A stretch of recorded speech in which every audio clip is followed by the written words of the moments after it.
បងប្អូនធ្លាប់ឆ្ងល់ដែរទេថានៅពេលខែត្រជាក់អញ្ចឹងបើយើងប្រើឈុតកាឈូកមានទឹកក្តៅទឹកត្រជាក់ចុះពេលដែលយើងចង់លាងដៃឬក៏លុបមុខយើងត្រូវទៅបើកឈុតកាឈូកដែរមែនទេនៅ Home 889 គឺមានរមណី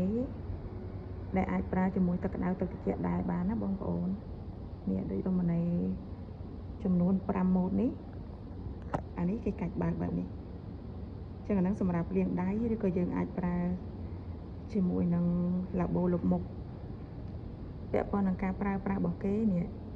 គឺពណ៌ក្រហមនេះក្តៅពណ៌ខៀវត្រជាក់អញ្ចឹងនៅពេលដែលយើងបើកពណ៌ក្រហមនេះមកវារៀងក្តៅពេកបងប្អូនអាចកាច់ទៅខាងខៀវនេះបន្តិចដើម្បីបន្ថយសីតុណ្ហភាពឲ្យវារៀងត្រជាក់បងប្អូនហើយបន្តមកទៀតយើងកាច់បើកបែបនេះកាច់បើកអញ្ចឹងទៅទឹកវានឹងធ្លាក់មកនៅកន្លែងខាងក្រោមនេះ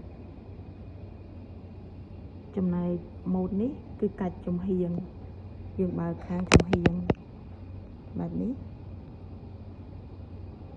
ហើយម៉ូតនេះគឺកាច់បើកបិទបែបនេះហើយម៉ូតនេះគឺកាច់បែបនេះ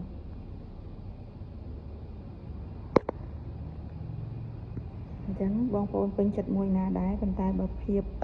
ស្រស់ស្អាតភ្លឺរលោងគឺស្រស់ស្អាតដូចគ្នាភ្លឺចែងចាំងអាចឆ្លុះមុខបានណាបងប្អូនសូមអរគុណ